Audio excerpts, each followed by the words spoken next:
우리에게 주신 하나님의 말씀은 창세기 39장 7절에서 23절 마지막까지 말씀입니다. 창세기 39장 7절에서 23절까지 우리 다 같이 말씀 합독하겠습니다. 그 후에 그의 주인이 아내가 요셉에게 눈짓하다가 동침하기를 청하니 요셉이 거절하며 자기 주인의 아내에게 이르되 내 주인이 집안 모든 소유를 간섭하지 아니하고 다 내 손에 위탁하였으니 이 집에는 나보다 큰 이가 없으며 주인이 아무것도 내게 금하지 아니하였어도 금한 것은 당신뿐이니 당신은 그의 아내임이라. 그런즉 내가 어찌 이 큰 악을 행하여 하나님께 죄를 지으리까? 여인이 날마다 요셉에게 청하였으나 요셉이 듣지 아니하여 동침하지 아니할 뿐더러 함께 있지도 아니하니라. 그러할 때에 요셉이 그의 일을 하러 그 집에 들어갔더니 그 집 사람들은 하나도 거기 없었더라. 그 여인이 그의 옷을 잡고 이르되 나와 동침하자. 그러나 요셉이 자기의 옷을 그 여인의 손에 버려두고 밖으로 나가매 그 여인이 요셉이 그의 옷을 자기 손에 버려두고 도망하여 나감을 보고 그 여인의 집 사람들을 불러서 그들에게 이르되 보라, 주인이 히브리 사람을 우리에게 데려다가 우리를 희롱하게 하는도다.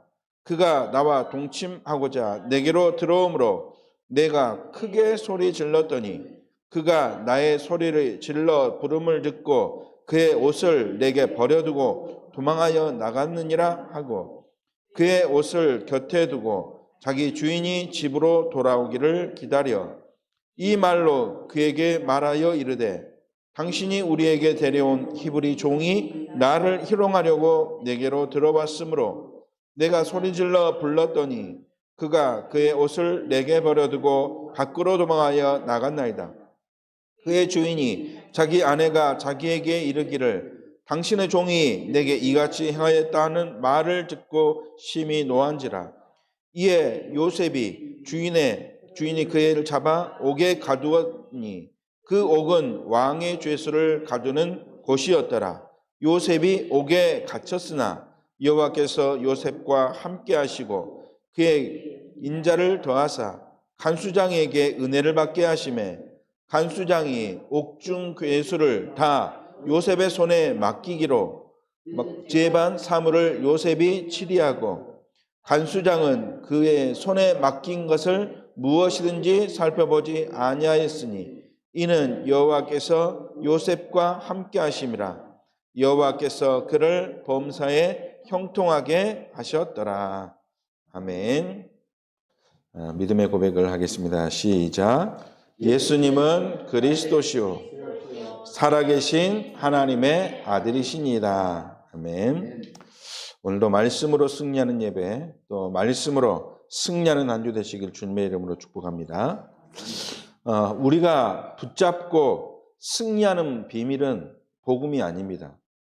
오직 복음입니다. 그렇죠? 우리가 응답받는 비밀은 기도가 아닙니다. 어떤 기도입니까? 오직 기도이죠. 또 우리가 현장 살리는 비밀은 전도가 아니라 하나님이 우리에게 현장 살리라고 주신 유일한 방법 무엇입니까? 오직 전도이죠. 우리가 살고 누리고 응답받는 비밀이 이 오직 안에 있음을 알고 이 오직 가지고 도전하고 승리하는 축복을 누리시기 주님의 이름으로 축복합니다. 우리가 2024년 시작할 때 원단 메시지로 받은 말씀이 있습니다. 영원한 기업의 축복, 그 기업의 축복이 올 때까지 언약 누리면서 기다리라고 하셨습니다.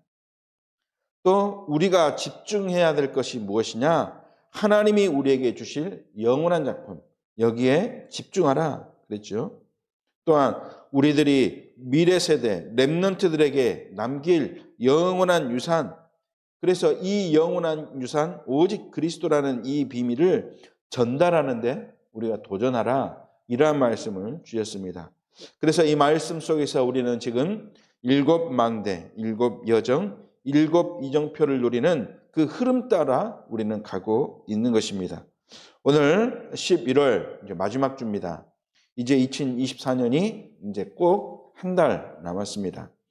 이 한 달 남은 그 시간 동안 우리는 2024년을 잘 마무리하면서 하나님이 나에게 주신 그러한 축복이 무엇인가 또 말씀을 통해서 확인하고 또 그 속에서 내가 응답의 제목을 붙잡고 축복을 확인하는 그런 시간이 되어야 되겠습니다. 한 해를 마무리하고 우리가 2025년을 어떻게 시작할 것인가? 기도 속에서 하나님이 우리에게 보여주신 것은 무엇입니까? CVDIP입니다. 하나님은 우리에게 이미 다 모든 축복을 미리 주었다는 것이죠. 그래서 미리 보고, CVDIP가 무엇입니까? 미리 보고, 미리 가지고, 미리 누리고, 미리 정복하고, 미리 성취하셨다. 하나님이 모든 축복을 이미 우리에게 미리 주셨기 때문에 그래서 우리는 기도할 때 마가복음 11장 24절의 말씀처럼 무엇이든지 구하는 것은 받은 줄로 믿으라 그랬지 않습니까? 이미 우리에게 미리 응답을 주셨다는 것입니다. 그리하면 너희에게 그대로 우리가 붙잡고 기도하고 믿는 만큼 그대로 되리라 그렇게 우리에게 말씀 주셨죠. 예수님이 우리에게 주신 말씀입니다. 그래서 우리는 미리 받은 줄로 믿고 2025년을 시작해야 될 줄로 믿습니다. 지금 우리 개인이나 교회가 응답받을 것들은 많지만 그 모든 내용의 응답의 비밀이 무엇인지 발견해야 되겠습니다. 오늘 이 시간이 그 비밀을 발견하는 시간이 되길 바랍니다. 미리 말씀드리자면 그 비밀이 바로 무엇입니까? 하나님이 우리에게 주신 응답의 제목 무엇이냐? 바로 나에게 예수가 그리스도 되신다. 그것이 바로 우리가 누리고 응답받을 기도의 제목이요. 또 응답받을 축복의 제목인 것이죠. 예수가 그리스도 되신다. 다락방에는 용어들이 참 많습니다. 그렇죠. 그래서 새신자들은 굉장히 뭔 이런 어려운 단어들을 많이 이렇게 우리에게 알려주냐 이렇게 생각할 수가 있겠죠. 아까 말씀드린 것처럼 일곱 응답, 일곱 망대, 일곱 여정, 일곱 이정표, 777, 또 삼뜰, 그렇죠. 이방인의 뜰, 아이들의 뜰, 기도의 뜰, 237, 5천 종족, 또 62가지, 이게 뭡니까? 9가지, 전도 전략 20가지, 10가지 비밀, 또 10가지 신앙의 발판, 어려운 단어들이 수없이 나왔습니다. 9가지 흐름, 9가지 세팅. 다른 교단들은 전혀 이해할 수 없는 어려운 단어들이 많이 있습니다. 그래서 이런 단어들이 많은데 이 단어들을 통해서 은혜 받지 못하면, 그렇죠. 은혜 받지 못하면 이런 것 자체가 뭐가 되느냐? 시험거리가 될 수밖에 없는 것이죠. 그래서 다락방을 비난하는 사람들이 이걸 다 어떻게 외우냐? 이걸로 우리가 신앙생활을 어떻게 할 수 있냐? 나이 많으신 70대, 80대 할아버지 할머니들은 이걸 가지고 어떻게 기도할 수 있겠느냐? 도대체 이해도 할 수 없는데 그렇게 말들을 합니다. 그래서 결론적으로 어떻다는 말입니까? 다락방이 잘못됐다라고 이야기하는 것이죠. 영적인 것을 모르면 이렇게 이야기할 수밖에 없는 것입니다. 오늘 아까 우리 장로님이 기도하셨지만 이 다락방 용어들을 가지고 기도했습니다. 무슨 말입니까? 그 속에 담겨져 있는 영적인 의미를 알고 계시다는 것입니다. 영적인 의미. 영적인 것을 모르면 자꾸 이런 것들이 비판거리가 될 수밖에 없다는 것이죠. 그 영적인 비밀 중에 비밀이 바로 무엇입니까? 9가지 흐름, 9가지 세팅, 777, 전도 전략 20가지 다 이야기하지만 그 속에 담겨져 있는 영원한 영적인 비밀 한 가지가 있다면 그게 뭡니까? 바로 예수가 그리스도다. 이걸로 다 통하는 것이죠. 그래서 이 사실을 붙잡고 내가 설사 이해가 되지 않을지라도 그 속에 담겨져 있는 예수가 그리스도라는 영적인 의미가 있으면 누가 역사하시느냐? 하나님이 역사하신다는 것입니다. 어, 전도를 해도 의미 없이 전도한 사람이 있습니다. 요나 같은 사람. 그렇죠? 하나님이 시켜서 어쩔 수 없이 전도했습니다. 그렇죠? 그런데 축복을 받은 사람이었습니다. 그런데 우리는 영적인 비밀을 알고 기도하지 않습니까? 그러면 하나님이 축복 안 주실 수 없는 것이죠. 이 비밀을 깨닫고 누리는 우리 성도들 되어야 되겠습니다. 용어들 몰라도 괜찮고 또 알면 더 큰 축복이고, 그런데 우리가 놓치지 말아야 될 비밀이 뭐냐? 영적인 내용, 숨겨진 비밀, 예수가 그리스도다. 그래서 골로새서 2장 3절에 뭐라 그랬습니까? 그 안에 축복의 비밀, 모든 지식, 지혜, 보화가 그 속에 감춰져 있느니라. 그랬죠. 많은 영혼들 속에 감춰진 비밀, 하나님의 자녀만 아는 누리는 비밀, 바로 예수가 그리스도. 그 이름으로 승리하는 시간 되기를 주님의 이름으로 축복합니다. 오늘 우리에게 주신 말씀의 제목 한번 보겠습니다. 말씀의 제목이 무엇입니까? 순간의 선택이 인생을 좌우합니다. 그랬습니다. 어디서 많이 들어본 구절이죠. 한 40년, 50년 전에 어떤 한 가전제품 회사에서 우리 제품을 사면 10년은 뭐 걱정 없다라고 하는 멘트로 이렇게 순간의 선택이 뭐 10년을 좌우합니다 이렇게 이야기했죠. 순간 어떤 선택을 하느냐, 그 선택에 따라서 무엇을 좌우합니까? 우리 인생을 좌우합니다. 오늘 순간의 선택의 기로에서 잘못된 선택하면 어떻게 되는가? 오늘 말씀의 주인공이라고 할 수 있는 오늘 말씀의 내용의 주인공이 누구냐? 바로 보디발이라는 사람입니다. 그 사람을 통해서 자, 어떻게 되는가? 그것을 발견하는 시간이 되어야 되겠습니다.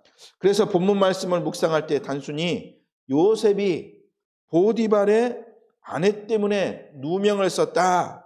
그리고 그것 때문에 감옥에 갔다. 그래서 거기서도 요셉은 형통한 축복을 누렸다. 그 중심을 가지고 보는 것도 중요하지만 오늘 그 중심이 아니라 중요한 순간에 우리가 잘못 인도받으면, 잘못 선택해서 잘못 인도받으면 어떻게 되는가? 그러면 나는 어떤 선택을 해야 될 것인가? 여기에 대한 답을 찾는 그런 응답의 시간이 되어야 되겠습니다.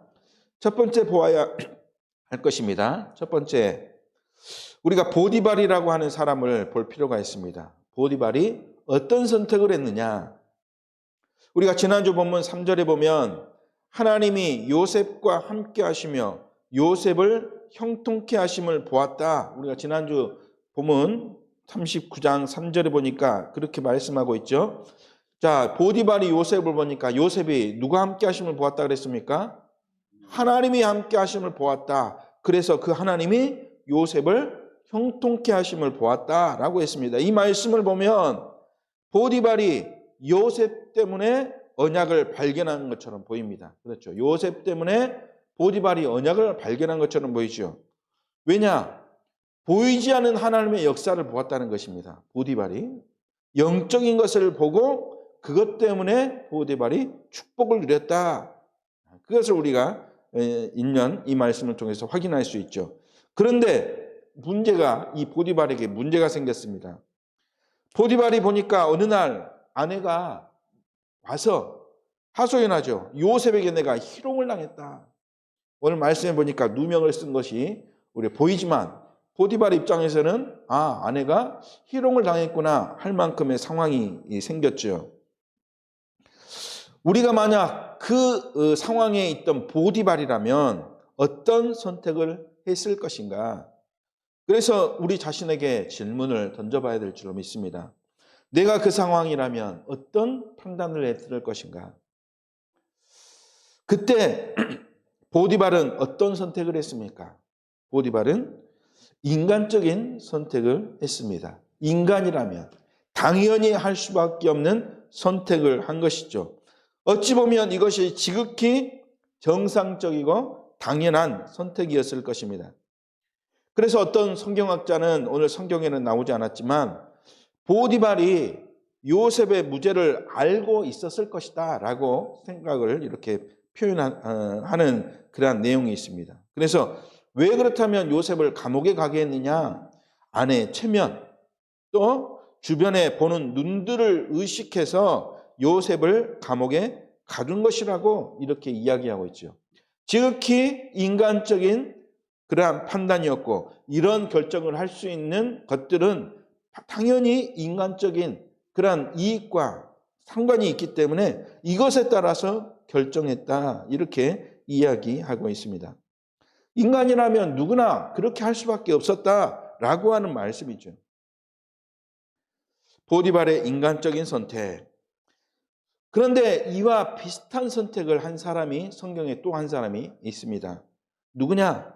마태복음 27장에 또 24절에서 26절에 소개된 사람이 있습니다. 누구냐? 예수님을 유대인에게 넘겨주면서, 그렇죠? 예수님을 유대인에게 넘겨주는 선택을 하면서 십자가에 못 박히게 했던, 예수님이 십자가에 못 박히게 했던 그런 사람이 있습니다. 누굽니까? 본디오 빌라도 그랬습니다. 예수님을 넘겨주면서 가장 앞세운 그런 내용이 무엇이냐? 자기의 유익입니다. 이익이죠. 자기 체면을 위하여. 그래서 아무 죄가 없으신 예수님을 유대인에게 넘겨준, 그러면서 나는 인간적인 선택을 했고 당연한 선택을 했으니까 손을 씻으면서 뭐라고 했습니까? 나는 무죄하다, 이렇게 했죠. 그런데 결국 빌라도는, 우리가 아까도 예배 시작할 때 사도신경을 했지 않습니까? 사도신경을 할 때 유일하게 등장하는 사람의 이름이 있습니다. 누굽니까? 본디오 빌라도. 그렇죠. 자기는 아무 잘못이 없대요. 나는 거기에 대해서 무죄하다. 그렇지만 그 사람이 결국 누구를 죽였다고 모든 사람이 알고 있습니까? 예수님을 십자가에 못 박히게 했다, 그렇게 알고 있는 것이죠.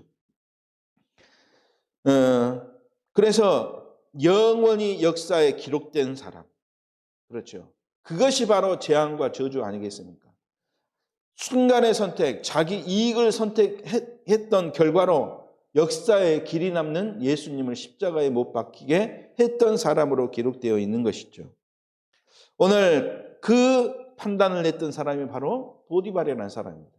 요셉과 함께 할 때는 요셉 때문에 큰 축복을 누렸고, 그것 때문에 하나님이 함께 하심을 체험했지만, 그러나 이 선택의 기로에 있을 때 어떤 선택을 했느냐? 인간적인 선택을 했다는 것이죠.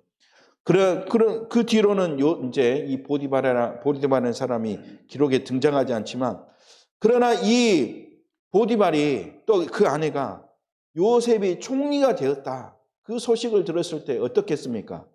엄청 저는 두려워했을 거라고 생각합니다. 왜?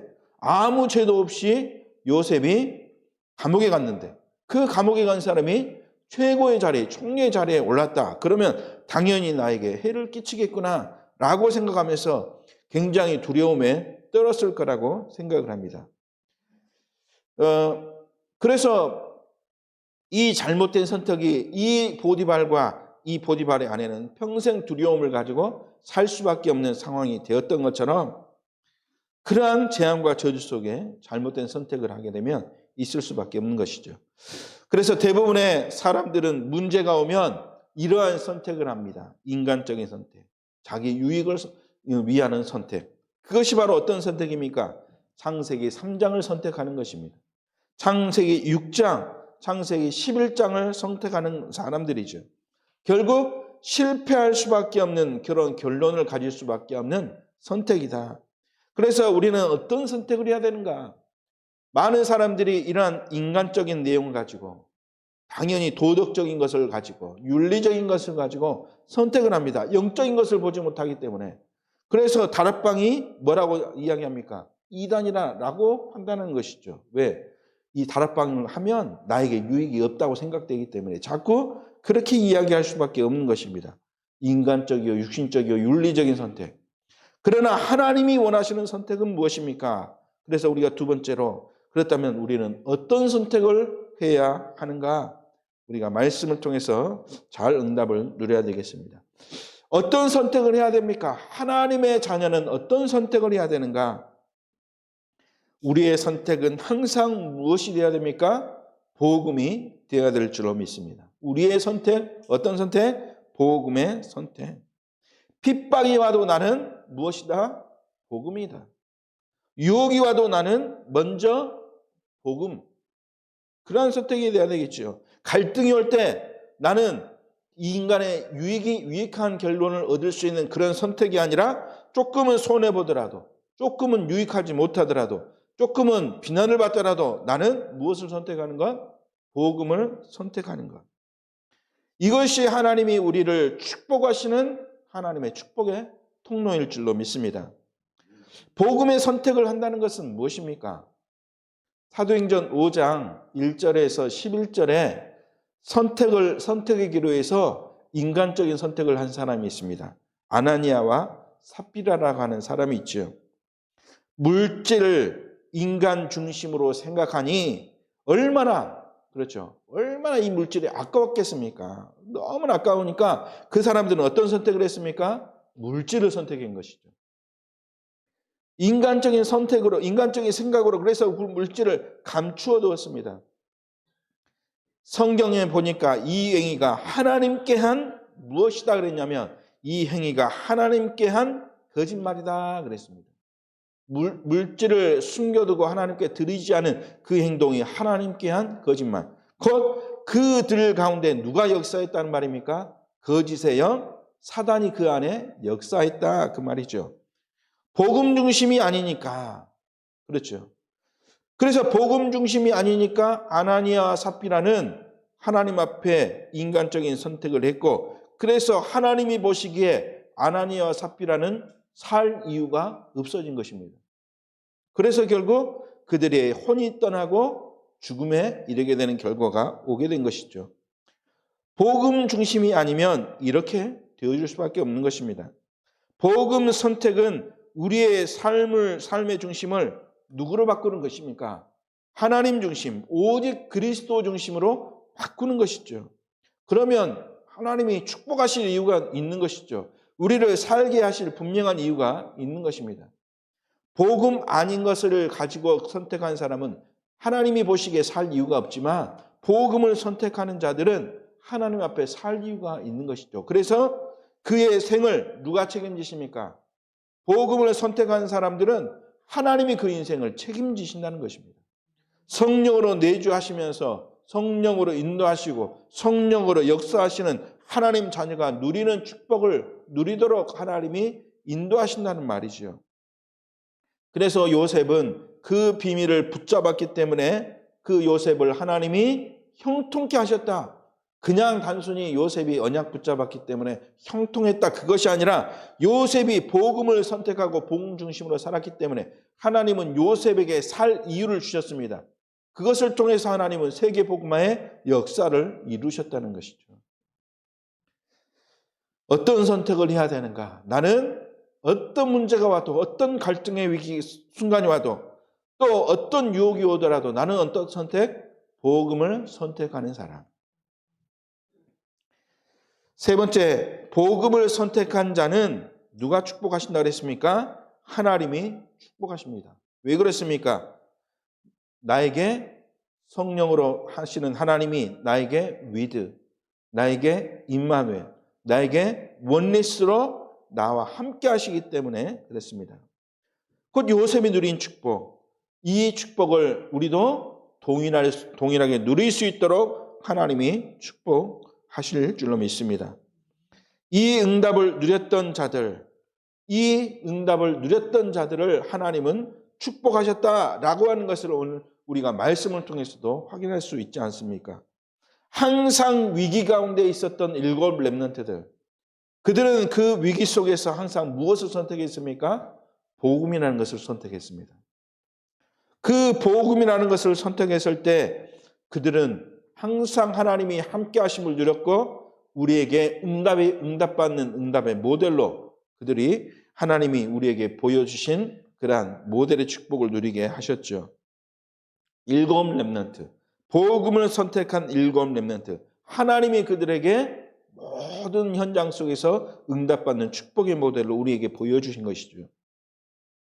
우리가 잘 아는 사도행전 6장 보니까 생과 사에 걸려있는 그런 공회 앞에서 올바른 고백을 한 사람이 있습니다. 누굽니까? 스데반입니다. 그 스데반이 7장에 보니까, 사도행전 7장에 보니까 생과 사를 놓고 고백하지 않습니까? 스데반은 생과 사의 앞에서 무엇을 선택했습니까? 복음을 선택했습니다. 그 복음을 선택한 것 때문에 그가 결국 어떻게 되었습니까? 인간적인 것으로 봤을 때 재앙받았지 않습니까? 돌에 맞아 죽었다. 그렇죠. 오늘 구역분과 메시지 때도 유광수 목사님이 말씀하셨지만 돌에 맞아 죽었다. 죽었지만 이 죽은 것이 스데반에게는 최고의 축복이었죠. 그 스데반을 보좌의 우편에 서신 주님이 서서 그 영혼을 어떻게 하셨습니까? 그 영혼을 받으셨다. 영원한 축복의 주인공이 된 것입니다. 스데반이. 생과 사의 갈림길에 있을 때 복음을 선택했던 스데반은 영원한 축복, 서서 예수님이 그의 영을 받으실 정도로 축복받는 축복의 사람이 된 것이죠. 복음을 선택한 자는 이렇게 하나님이 축복하신다. 다메섹에서 복음을 선택한 사람이 있습니다. 누굽니까? 바울입니다. 그 바울은 이 복음을 선택하고 나는 앞으로 이방인과 임금들과 이스라엘 모든 족속에게 복음을 증거하라고 하나님이 나를 부르신 줄 믿고 그 복음 증거하는 삶을 살았죠. 그 바울을 하나님은 최고로 축복하시고, 그래서 바울은 어느 누구보다, 성경 속에 있는 어느 누구보다 예수가 그리스도, 예수 그리스도를 굉장히 깊이 알고, 그리고 예수 그리스도를 통해서 누리는 축복을 굉장히 많이 누렸던 것을 우리가 말씀을 통해서 확인할 수 있지 않습니까? 결국 가장 예수 그리스도를 깊이 알았던 이 사도 바울은 전도와 선교의 영원한 모델이 되었던 것이죠. 복음을 선택했던 이 바울은 최고 응답의 축복을 누렸던 영원한 모델이 된 것입니다. 그래서 우리는 어떤 선택을 할 것인가? 순간의 선택의 기로에 섰을 때 내가 무엇을 선택하실 것인가? 그래서 결론으로 우리가 올바른 응답을 붙잡아야 될 줄로 믿습니다. 갈등의 순간에 복음을 선택하면 누가 역사하십니까? 하나님이 역사하신다. 반대로 갈등의 순간에 이익과 동기를 선택하면 누가 역사하느냐? 하나님이 역사하시지 않기 때문에, 그러면 반대의 존재가 역사하지 않겠습니까? 우리가 복음을 선택하지 않으면 결국 누가 역사하냐? 사단이 역사할 수밖에 없구나. 내가 복음 선택하다 죽으면 그것은 무엇이라고 불립니까? 순교했다. 그래서 이 땅의 역사에 길이 남고 그 상급이 영원한 천국에서 우리가 누릴 상급이 되어질 수밖에 없죠.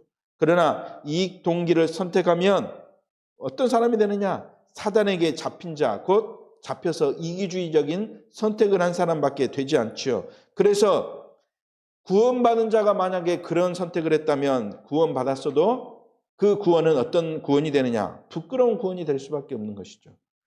불신자가 그랬다면 그 결과는 어떤 결과가 오느냐? 지옥의 저주와 재앙이 올 수밖에 없는 것입니다. 그래서 우리는 오늘 강단을 통해서 아주 간단한 사실을 결론으로 붙잡아야 될 줄로 믿습니다. 순간의 선택의 상황 속에 내가 복음의 선택, 그리스도의 선택하면 우리의 인생은 누가 책임지십니까? 하나님이 책임져 주신다. 그 영원한 약속을 붙잡아야 될 줄로 믿습니다. 오늘 그 언약을 놓쳤던 스데반은 그 축복을 이제는 놓치고, 요셉과 함께 있을 때 누렸던 그 축복을 놓치고 이제는 요셉이 총리가 되었을 때 두려움에 떨었던 것처럼 이러한 잘못된 선택은 영원한 저주 가운데로 가게 되는 그런 지름길이 될 수밖에 없겠죠. 결국 그 인생은 어디 갈 수밖에 없겠습니까? 바로 지옥 갈 수밖에 없는 그러한 결론이 되어질 수밖에 없죠.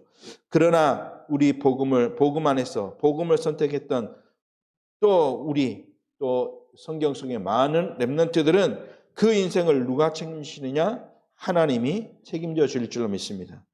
오늘 올바른 선택을 통하여 하나님이 책임지시는 인생의 주역이 되시길 주님의 이름으로 축복합니다.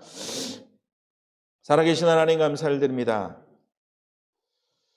우리의 핑계할 것은 많고 많지만 그러나 하나님은 우리에게 오직 한 가지 붙잡기를 원하신 줄 믿습니다. 오직 예수 그리스도를 통하여 완전한 축복의 비밀, 그리스도의 비밀을 깨달을 수 있도록 주님이 축복하여 주옵소서. 이 결론 한 가지 붙잡은 것 때문에 하나님은 우리를 형통한 자로 축복하여 줄 줄 믿사오니 올바른 결정의 순간 속에 복음을 결정하는 우리 모든 성도들 되어주도록 주님이 축복하여 주옵소서. 주 예수 그리스도 이름으로 기도드리옵나이다. 아멘.